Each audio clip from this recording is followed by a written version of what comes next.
in the eerie city of Dreadford, where shadows dance with secrets and the night holds more than darkness. Tom Bridges lurked through the sidewalk of the house he used to call home in the suburbs. The rain gave him no quarter, castigating him for his boldness in coming here. The house looked remote and forbidding, no matter how close he got to it. It felt like a lifetime ago when he moved into this very same house with his family. Carefully, using the murk as a cloak, he approached the window to the living room to peek inside. He could see scattered toys everywhere. They rekindled a small spark inside his dead heart. Emmett still did not worry about cleaning up the mess after playing. His attention was captured by his son. He was sitting at a table with his exercise book in front of him. My boy, it is still early, but almost time for dinner. Tom thought to himself, checking his watch. He spent the next minute staring at his son doing his homework. A smell approached from the kitchen. He saw his wife Cordelia coming into the room, beautiful as ever. To his surprise, it was not the scent of the food that reached for him, but of blood. Tom could feel that both of them were alive and warm. He could hear their heartbeats clearly. He shook his head to banish the thought that was trying to intrude his mind. By God, what have I been turned into? We are truly monsters. Suddenly, a third heartbeat alerted his senses. A man entered the room. Tom's first reaction was worry, followed by anger. He was ready to burst into the room when he saw the man and Cordelia kissing. The man sat at the table and the three of them started dinner. Tom stopped in his tracks, and the realization suddenly came to him. His family had moved on. The Nosferatu stood still and silent in the rain. Of course they would have done it. It has been almost a year since I turned. Emmett and Cordelia sure need all the help they can get. Tom was not in the best position to be there for them any longer. He could not allow his weakness to drag his family to the world he now belonged to. Looking behind one last time, Tom said his farewell and vanished into the night. Somewhere else in the city, in a secret chamber underneath the Church of All Sins Redeemed, Father Michael freely excoriated his child and associates. Are you out of your goddamn mind? He paced furiously from one side to the other. Miscreants! Fools! What do you mean? Daniel asked, unaware of what was going on. He never had seen Father Michael like that before, and even though he would never admit so, it scared him. There are two goddamn reasons for this! What happened? What happened? An explosion happened. A whole goddamn building was set on fire, involving the police, the fire department, TV stations, newspapers. Curious people snooping around the scene. You made the goddamn headlines. Congratulations, Midnight Fiends. We did not cause the explosion. We would have been destroyed if it wasn't for Julio and Eloise. Father Michael's eyes became red. He tried to calm himself down, but the pride of the eagle wanted to make them pay in flesh. I am sure all of you are well acquainted with the laws of the King's Court. I can attest that my son was taught what he needed to know, and there is not a shred of doubt in me that believes that Van Arden, Nayati, and the direct bloodline of the king would not have done the same. Silence permeated the grounds of the church. We survive and thrive by being discreet. The mortals live in their world and should be none the wiser about ours. You got lucky. All it takes is one observer you didn't notice to give a detailed description, and you can be dragged into an investigation. I'm ashamed for such flagrant disregard, nay, disrespect for the theater, and your sires would be as well. Father Michael handed Daniel a newspaper, where a witness detailed how he had heard shots being fired inside the building before the detonation. We made a mistake. We are going to make it right. You are goddamn right you are. I have called favors. Bloody Mary has a good media team, and they are used to dealing with this kind of situation. I went ahead and asked for her help. You owe her a favor now. Pay it. When you have the time, go to her nightclub and see to it. Of course. Daniel had his head down. It would be the second time his cousin would bail him out, and it would not come cheap.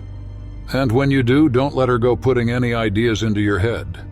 The church was once again silent, save for the rain outside. We are not going to take any more of your time tonight, Michael. We'll see to it right now. I said there were two reasons for me to call you here. You are going to have to visit the nightclub another night. The second reason is even more serious than the first. Where is the last one of you? He had something important to do. We are meeting him after this. Good. I have been contacted by House Orlok. They are waiting for him at their parliament in the underworld, the main location from where their house operates. The Midnight Fiends exchanged worried glances. But why would they be waiting for him? They want to judge him for having been brought into the blood without authorization. You are to take him to the Parliament tonight. Are they going to destroy him like the man I saw at the amphitheater? It is not our place to meddle into their inner house affairs. Do not go looking for trouble with his house, and do not miss the opportunity of him going there of his own volition. You do not want the King's Council to send the Reaver and his horsemen after him. The four Nosferatu left the church and went to pick Tom in Oliver's SUV. I am sorry you had to hear all that. The bomb and everything that happened were involved with the case I brought to you. Pay no mind to it. We are going to sort things out. We just need to remain calm and focus on one task at a time. Now you are speaking a lot like my sire. Talking about sires, Michael was really angry. Yes, he was on edge. I never saw him like that. This visit to the Rapture is not going to be pleasant. We should clear our debts with Bloody Mary. What was that about Mary putting ideas into my head? Don't you know?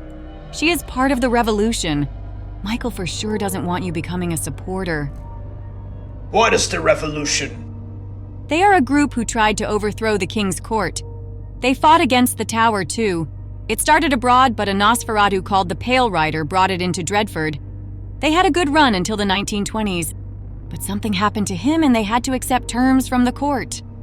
I believe we should stay clear of anything that could ruffle someone's feathers right now. We already have enough on our plate.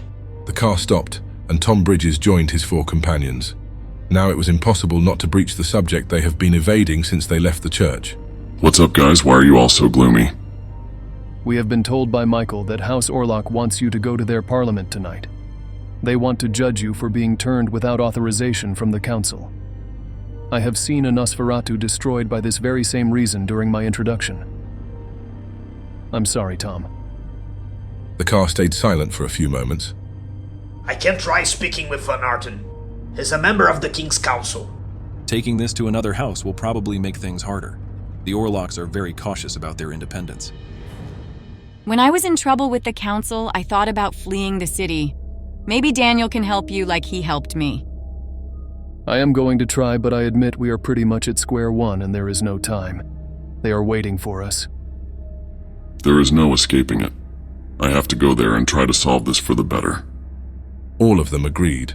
They all remembered that House Orlok had already tried to destroy them, and any misstep would give their enemies the right excuse to do so. After all, the Midnight Fiends would be right inside Orlok territory and surrounded by its members. They proceeded to Marcus Tullius Tunnel. It was the largest vehicular tunnel in Dreadford, composed of 3 tubes with 2 traffic lanes in each tube. There was a big construction work underway to expand the tunnel with a 4th tube. The car took a turn that brought them right into a dark and secluded passageway leading underground. They had to stop, leave the car, and were asked to identify themselves by a team of security officers in full tactical gear, who suddenly came out of nowhere. The 5 Nosferatu knew that all of them were familiars. After a quick search to make sure none of them was carrying weapons, the familiars led them into an underground chamber. It was a large oval room with several shafts and burrows connecting to the sewers and what appeared to be an enormous subterranean network. A group of Orlok vampires were standing on the ceiling upside down talking. They were visibly annoyed by the presence of outsiders and quickly withdrew into a dark hole nearby. The familiars took the Midnight Fiends through a maze of rooms and tunnels on their way to the Parliament chamber. 3 times they crossed paths with pairs of Nosferatu wearing full tactical vests patrolling the area. Daniel noticed they used ultra-low frequency radios to receive and send communication, and if they weren't being escorted by familiars, for sure they would have intercepted them or called for backup. Finally, they arrived at the antechamber.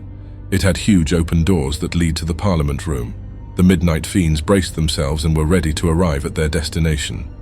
Could I ask for you to spare a few minutes? Said a voice coming from a completely dark side entrance. The group saw a Nosferatu coming into the light. He was wearing elegant vintage clothes and pointed to a room with his hand. The group was confused but obliged the polite man. They needed all the support they could get. I've heard a lot about you Midnight Fiends. I am pleased to meet you. They call me the Collector. I wanted to seize the opportunity to introduce myself to you and offer my services. The elegant Nosferatu said merrily as he sat in his comfortable but dinger armchair. And what exactly are the services you provide? I am a supplier. I cater to the needs of my clients and friends. If you need any goods or commodities, services, just give me a call. The Nosferatu reached a bucket underneath his dingy desk and took a small mouse from it into his horrid mouth, sucking its blood instantly like a snack. After disposing of the rat, he took a card out of his pocket with a number on it. As soon as the card was off his hands, the collector snapped up another mouse, giving it the same fate. I hope that whatever happens today won't put a stink in our promising and future business relationship. And to you, big fella, good luck. You're gonna need it. He bid them farewell, and the group finally arrived at the Parliament. Its chamber was a great 2-story room filled with several desks and a large table. Around 24 Nosferatu from House Orlok were in attendance. As soon as they entered, they heard a voice speaking to the Parliament. Several entrance tunnels like that one have been found around the perimeter of our territory. Usually the monsters follow close behind. But I can guarantee that there is no active entrance as of this moment. I have personally intervened with the assistance of our tactical teams, and I am in control of the situation. A standing Nosferatu said, while he addressed the others. Tom and the Midnight Fiends were taken to a sitting spot reserved for Nosferatu from outside House Orlok, who for some reason were invited to a session of the Parliament. These entrances are popping up everywhere in the sewers, and they are getting closer to this very chamber, the heart of our house. As the one responsible, what are you doing to prevent the worst-case scenario, Mr. Vector? A sitting member of the Parliament assailed the standing speaker. Our house is safe, for now. Our safety is thanks to several casualties of Nosferatu who battled against the creatures so we could close the entrances. But we should start replenishing our numbers fast, or we should ask the other houses of the King's Court for their support here in the underworld. We don't want subjects of the King here in the underworld. It is ours. And what do you propose? We die fighting alone? Aren't we all subjects of His Serene Highness? Spectre should press the Council for new authorizations for House Orlok. It is time House Dracul paid back all our help. Vector waited patiently while the others argued. The Midnight Fiends took their places. That man, that vampire is the one who killed me, he said discreetly, while pointing for the standing Nosferatu, who was addressing the Parliament moments before. What, are you sure? I could recognize him anywhere. I and another guy were being attacked by the monsters and I helped him, only for the bastard to kill me as soon as I brought him to safety. That guy is called Vector. He is Spectre's right-hand man. I have seen him once or twice during House Dracul and Orlok conferences. Tom, do you think he is the one who brought you into the blood? I don't know. I don't remember anything after he drank my blood. When I returned to my senses, I was alone and I was already a Nosferatu. Spectre's voice echoed through the room, interrupting all other discussions. Brothers and sisters, an urgent matter should be brought to your attention. We have here with us an unauthorized Nosferatu. The Parliament should pass judgment on him without delay. Thomas Bridges, stand up. Tom obeyed.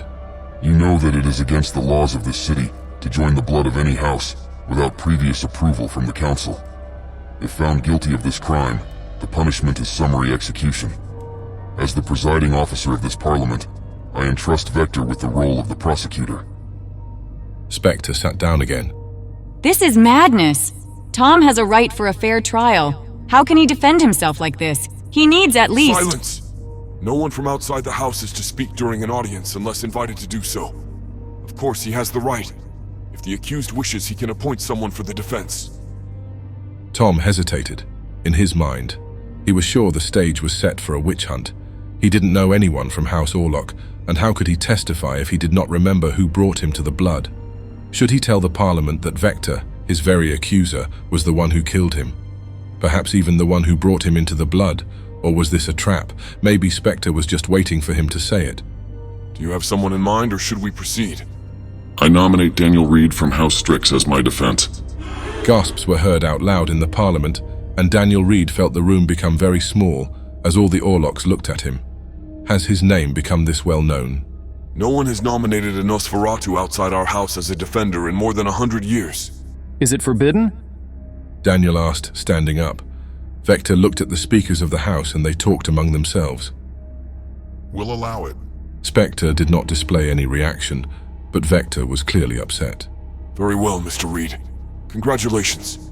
May I ask you, though, how do you intend to prove that Mr. Bridges was lawfully brought into the blood? Daniel walked to the pulpit and fixed his jacket. Honorable speakers of the House and proud members of House Orlok, I do not intend to prove that Mr. Bridges was lawfully brought into the blood. I believe that a fair and honorable house such as yours would put the burden of proof on Mr. Vector. After all, he is the accuser. The vampires whispered among themselves. It is self-evident. He has no sire. No one with a proper authorization from the council has come forward and recognized him as a child. Of course. If there is a child, there must be a sire. How can we judge him without properly investigating the one who brought him to the blood? This is foolishness. It could have been anyone. We need word of someone who did it or saw it happen, and make sure they had the proper rights. If Tom does not have it, he has to be destroyed according to our laws. Are you willing to destroy a member of the House that that has helped in the war on a technicality? When other houses are not pulling their weight in such an important matter? I am not sure I heard it right. You call one of the most sacred laws of the Nosferatu a mere technicality? The other houses must be called to pay their dues, but this Tom Bridges is no member of House Orlok unless he fulfills what we are asking from him. I would not expect for you to understand that, Mr. Reed. What do you mean by that? You are a Strix. I'm sure you are a lot better suited for the comforts of a hotel. Maybe parties at an art gallery where you could drink blood from wine glasses as you talk about moods, colors, and brush strokes instead of the harsh realities of the underworld. Personal attacks, Mr. Vector? I would expect more from you since you owe your eternity to Tom Bridges. He has saved you, hasn't he? You are at war, ladies and gentlemen. Don't you want someone whom you can count on in the defense line? Gasps echoed through the chamber, and the Orlok spoke in hushed tones among themselves. Vector felt exposed and became frustrated. His expression turned into anger, but before he could speak again, Spectre discreetly voiced something to the speakers who seemed to consult and discuss among themselves, until they spoke again to both defense and accuser. As noble as the acts of this one Tom Bridges might seem, unfortunately, Mr. Reed, Vector is right. If you or himself cannot produce any evidence of his right to be brought into the blood, by the king's law, his eternity is forfeited. He shall be destroyed and not allowed to walk among us anymore. Can you, Mr. Reed, produce evidence? Testimony at least? The detective was silent. He looked back at Tom, who was desolated. First he saves Vector and is repaid with death. Then he loses his family and now utter destruction. This whole situation revolted Daniel. These were truly selfish, blood-sucking monsters. How could they do that to an honorable man like Tom? The answer did not matter. He was completely powerless against the arbitrary laws of the king. If no one else has something to add to this judgment, I declare Thomas Bridges to be... If I may. Who said that? I did. The White Ronin stood up, and all eyes were on him. Spectre moved his head to face him but did not show any reaction, his demeanor completely phlegmatic. Vector was outraged, and he looked to the speakers for answers. You may, White Ronin. As you all know, myself and the goblin were really close to the lone ghoul. Another Orlok wearing a bandit mask on his face stood up. His hair was white, cutted in a mohawk. He wore dingy pants, 2 grenade belts that crossed his bare chest, and he carried enough weapons and ammo to start a war. Before his departure, God rest his soul, he confided in us that he had used his right to blood on a family man called Thomas Bridges. He believed that a man like him could help our house find more meaning and trust. He looked at Tom Bridges, who was incredulous. But this is impossible. The lone ghoul fell during the battle for Sewer Tunnel H14. He was last seen directly engaging with the monsters while Rat Group 4 and 12 dealt with the entrance. You were there. Yes, I was. He wanted to make sure that in case he fell in that battle, as you know, casualties were extreme, that Tom would have proper guidance and would be taken care of. It is impossible. I can vouch for that, Vector. The goblin said. You were speaking about the need to ask for new authorizations and expanding our numbers. If so, House Orlok shouldn't destroy the child of a fallen hero who gave his eternity defending this very parliament. A lot of voices raised in defense of Tom Bridges. Vector was at a loss and looked to Spectre for directions, but the leader of House Orlok was staring directly into the White Ronin, silently. The lone ghoul was a hero. We should leave the bloodling alone. The Parliament can't afford to destroy Orloks during these times. Spectre saw no use to continue this debacle. There were more important matters to attend to. He raised his hands and silence fell over the Parliament. All in favor of receiving Thomas Bridges as a member of this house and child of the lone ghoul, raise your hands. The large majority of those present raised their hands. Thomas Bridges, you are accepted as a member of House Orlok. This session of the Parliament is closed. Spectre stood up and left immediately. That was probably not a good idea. Probably not. Tom Bridges was still stunned by the sudden change of his fate. Is this really happening? What and how? I guess so, Tom. We should really thank the White Ronin. His testimony changed the outcome completely. Many Nosferatu from House Orlok came to Tom to give their compliments and pay respects to the lone ghoul. After that, the White Ronin was nowhere to be found, and the Midnight Fiends went away back to the surface world. While they departed, Vector followed them with his gaze. How was it possible that Tom Bridges was here? He remembered leaving him dead. He drank his blood to the last drop, yet the man had been turned. Did Spectre have something to do with it? He had been strange lately, different.